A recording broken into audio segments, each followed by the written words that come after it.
तो ये है हमारा पार्ट 8 का क्वेश्चन नंबर 16। क्वेश्चन नंबर 16 कह रहा है कि the 17th term of an AP exists मतलब होता है ज़्यादा, एक्सिस्ड मतलब क्या होता है ज़्यादा, इट्स 10 टर्म बाय 7। ये कह रहा है कि किसी एपी सीरीज का जो 17th टर्म है वो 10th टर्म से 7 ज़्यादा है। फाइंड द कॉमन डिफरेंस, हमें फाइंड करना है कॉमन डिफरेंस। सबसे पहले जो चीज़ गिवन है हम वो लिखेंगे 17th term of an AP exists, पहले 17th term of an AP equal to कितना हो जाएगा 17th term a plus 16d, और 10th term of an AP equal to a plus 1 कम करके लिखेंगे तो कितना आएगा 9d। अब उसने बोला है कि 17th term is axised of 10th term by 7। तो अकॉर्डिंग टू क्वेश्चन क्या लिखेंगे 17th टर्म यानी a प्लस 16d। अब हमारा जो 17th टर्म है वो 10th टर्म से 7 ज़्यादा है, तो हम इसको अगर इक्वल लिखना चाहेंगे तो कैसे लिखेंगे a प्लस 9d, यानी कि 7th डी में हम क्या कर देंगे 10th डी में हम 7 को क्या कर देंगे ऐड कर देंगे। तो ये a से a कैंसिल आउट हो गया, यहाँ बचेगा 16d और ये 9d इधर आ जाएगा माइनस का, इक्वल टू बचा 7। 16d में से 9d जाएगा तो कितना बचेगा 7d इक्वल टू 7, और d की कितनी वैल्यू हो जाएगी 7/7, और ये इससे कैंसिल आउट हो गया तो d की वैल्यू आ गई 1। तो ये था हमारा एपी सीरीज का क्वेश्चन नंबर 16। तो आप इसका स्क्रीनशॉट ले लें। तो ये हमारा क्वेश्चन नंबर 16 है। अब हम चलेंगे क्वेश्चन नंबर 17 की तरफ। तो ये है हमारा क्वेश्चन नंबर 17, ये भी एपी सीरीज का है और मोस्ट इंपॉर्टेंट क्वेश्चन है। क्वेश्चन कह रहा है कि how many 3 digits number are divisible by 7। वो ये कह रहा है कि 3 डिजिट के ऐसे कितने नंबर हैं जो डिविजिबल बाय 7 है, और ये क्वेश्चन है एपी सीरीज का। ठीक है, तो सबसे पहले हम चेक करेंगे कि 3 डिजिट का जो नंबर है वो कहाँ से स्टार्ट होता है। 3 डिजिट का जो नंबर है हमारा कहाँ से स्टार्ट होता है, वो स्टार्ट होता है हमारा 100 से, और ख़त्म कहाँ पे होता है 999 पे। तो हम चेक करेंगे कि 100 से स्टार्ट होता है, बट 100 तो डिविजिबल बाय 7 नहीं है। तो हम क्या करेंगे 7 के बाद वाले डिजिट चेक करेंगे। ना तो 101, ना तो 102 डिवाइड होता है, ना ही 103 डिवाइड होता है, ना ही 104 डिवाइड होता है। तो क्या डिवाइड होता है 105। और इधर चेक करेंगे, इसको चेक करने के लिए हम क्या लिखेंगे 999 डिवाइड बाय 7। 7 बन जाए 7, कितना बचा यहाँ से 2 9, 7 4 से 28, कितना बचेगा 1 9, 7 2 से 14, कितना बचेगा 5। तो हम यहाँ से 5 माइनस कर लेंगे, तो 999 माइनस 5, तो कितना बचेगा 499। तो ये जो डिजिट है हमारी ये 7 से डिविजिबल है। तो सबसे पहला नंबर डिविजिबल कौन सा है 105। तो हम लिखेंगे according to question AP series, यानी क्वेश्चन के अकॉर्डिंग एपी सीरीज क्या बनेगी 105 डॉट, इसमें 7 ऐड कर दो, 112, इसमें 7 ऐड कर देंगे तो 119, इसमें 7 ऐड करेंगे तो कितना आएगा 126, इसमें 7 ऐड कर देंगे, लास्ट टर्म लिख देंगे कितना है हमारा 994। उसने हमसे क्वेश्चन में ये पूछा है कि हाउ मैनी 3 डिजिट नंबर्स, यानी उसने हमने नंबर्स पूछे हैं, एन की वैल्यू पूछी है। तो हम यहाँ लिखेंगे find the value of n, find the value of n, यानी हमें एन की वैल्यू फाइंड करनी है। ऐसे कितने नंबर हैं जो डिविजिबल बाय क्या है 7 है। तो इस एपी सीरीज का ए क्या होगा a इक्वल टू 105, डी क्या होगा डी इक्वल टू होता है a2 माइनस a1, जो मैंने तुम्हें इंट्रोडक्शन में बताया था। a2 की वैल्यू है 112 माइनस 105, माइनस कर देंगे तो आएगा 7, यानी डी की वैल्यू कितनी है 7 है। और एल कितना है, एल इक्वल टू दे रखा है 994। तो हमें क्या निकालना है एन निकालना है। हमारे पास एल की वैल्यू गिवन है, यानी लास्ट टर्म गिवन है, तो हमारे पास फॉर्मूला लगेगा लास्ट टर्म का। हम यहाँ लिखेंगे formula of last term. Last term का फॉर्मूला क्या होता है? L equal to a plus n minus one into d. L की वैल्यू है 994 इक्वल टू ए की वैल्यू है 105 प्लस एन की वैल्यू फाइंड करनी है -1 इंटू डी। डी की वैल्यू है 7। तो 994 ये इधर प्लस का है 105, इधर आएगा तो किसका आएगा माइनस का 105 equal to n minus one और इंटू 7। 4 में से 5 नहीं जा सकता, एक कैरी ले लेंगे तो 14 में से 5 गया तो बचेगा 9।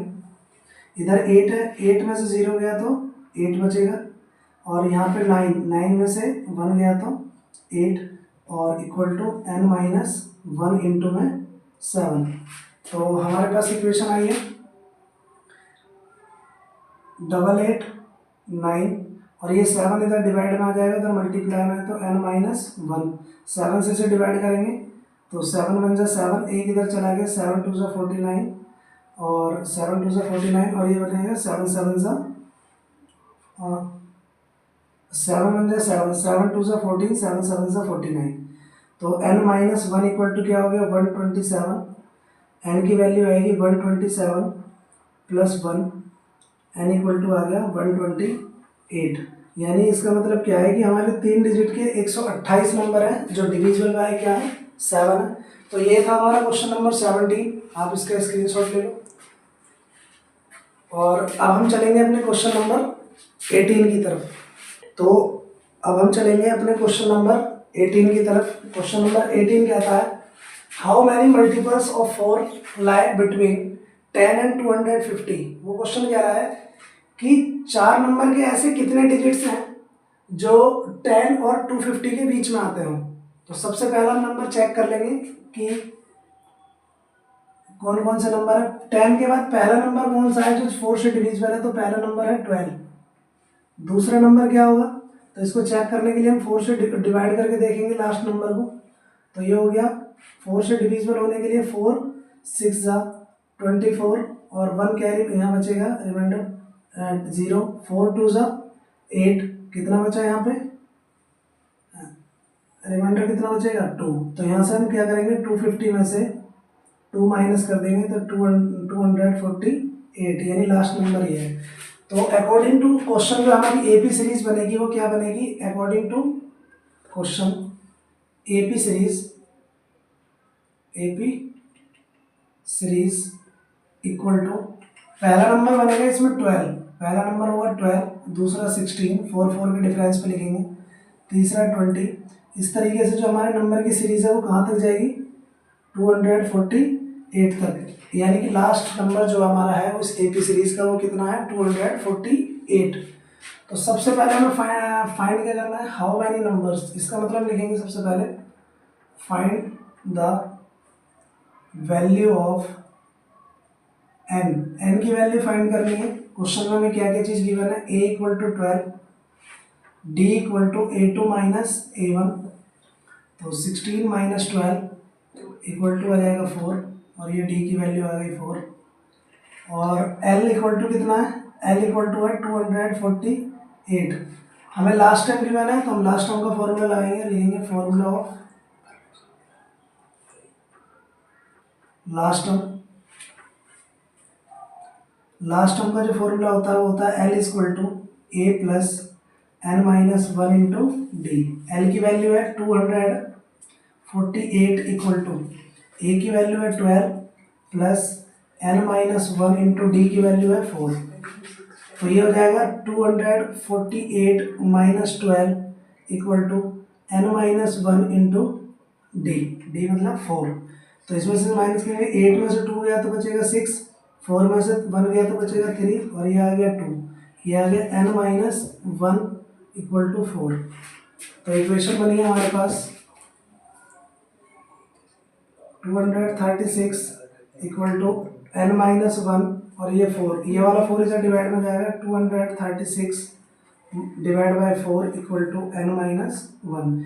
ये 4 डिवाइड में इसलिए आया क्योंकि ये 4 यहाँ पे मल्टीप्लाई में था तो इधर आएगा इक्वल टू में, तो ये क्या हो जाएगा डिवाइड में 4 5 सा 20, फिर इधर जाएगा 4 9 से 36 equal to n minus 1, n equal to 59 plus 1, n की वैल्यू आ जाएगी यहाँ पे 60। तो ये था हमारा फाइनल आंसर। n की वैल्यू यानी 10 और 250 के बीच में ऐसे 60 नंबर है जो डिविजिबल बाय क्या होते हैं, 4 होता है। तो ये हमारा क्वेश्चन नंबर 18, आप इसका स्क्रीनशॉट ले लो। तो अब हम चलेंगे अपने क्वेश्चन नंबर 19 की तरफ। तो ये है हमारा क्वेश्चन नंबर 19 और क्वेश्चन नंबर 19 क्या कहता है, डिटरमाइन द एपी, यानी हमें एपी सीरीज फाइंड करनी है हुज थर्ड टर्म इज 16। वो कह रहा है हमें एपी सीरीज फाइंड करनी है जिसका 16 थर्ड टर्म जो है वो 16 है एंड द सेवंथ टर्म एक्सीज्ड, मतलब होता है ज़्यादा, सेवंथ टर्म जो है वो एक्सीज्ड है वो फिफ्थ टर्म से 12, यानी वो कह रहा है कि जो उसका सेवंथ टर्म है वो फिफ्थ टर्म से 12 ज़्यादा है। तो सबसे पहले हम क्या लिखेंगे, जो चीज़ हमें गिवन है, क्या क्या चीज़ गिवन है हमें, सबसे पहले उसने बोला है थर्ड टर्म, तो third term of an AP equal to 16। तो थर्ड टर्म को हम क्या लिखेंगे, a प्लस थर्ड में से 3 में से 2 1 माइनस करोगे तो 2, a plus 2d equal to 16, equation number first. अब उसने बोला है seventh term exist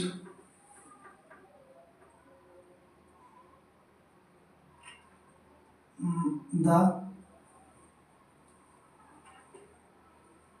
fifth term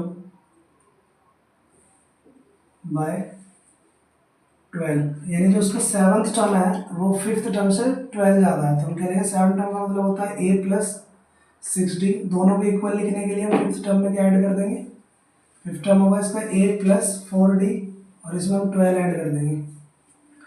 तो a से a कैंसिल आउट हो गया, ये हो गया 6d minus 4d equal to 12, ये 4 इधर प्लस का था इधर आके माइनस का हो गया, तो 6d में से 4d जाएगा तो बचेगा 2d इक्वल टू हो गया 12, d की वैल्यू निकलेगी 12 अपॉन में 2, इससे कैंसिल आउट हो गया तो d की वैल्यू आ गई 6, d की वैल्यू आ गई 6। और हमें ए पी सीरीज फाइंड करने के लिए हमें ए की भी वैल्यू चाहिए, तो हम डी की वैल्यू कहाँ पुट कर देंगे, इक्वेशन नंबर फर्स्ट में। तो यहाँ लिखेंगे put the value of d in equation first. तो इक्वेशन फर्स्ट है a plus 2d equal to 16, a plus 2 multiply 6 equal to 16, a plus 6 2 ज़ा 12 इक्वल टू 16, a की वैल्यू है 16 माइनस 12, a इक्वल टू हो जाएगा 4, a की value कितनी आ गई 4। अब हमारे पास a और b दोनों की वैल्यू आ गई। अब हम लिखेंगे यहाँ पे A P series. A P series क्या होती है, ए पी सीरीज होती है ए प्लस डी, ए प्लस 2d, ए प्लस 3d, इस तरीके से सीरीज चलती रहेगी। तो यहाँ वैल्यू पुट करेंगे, ए की वैल्यू है हमारे पास 4, तो ये जाएगा 4, अगला है 4 प्लस डी, यानी डी की वैल्यू है 6, फिर आ जाएगा 4 प्लस 2 मल्टीप्लाई डी, फिर आएगा 4 प्लस 3 मल्टीप्लाई डी, इस तरीके से सीरीज चलेगी आगे। ये हो गया 4, 6 और 4 कितना हो गया 10, ये हो जाएगा 6 2 ज़ा 12 और 4 16, 6 3 ज़ा 18 और 4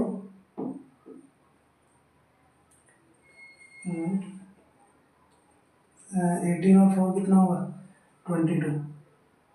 तो हमारे पास ये ए पी सीरीज आ रही है। ये था हमारा फाइनल आंसर।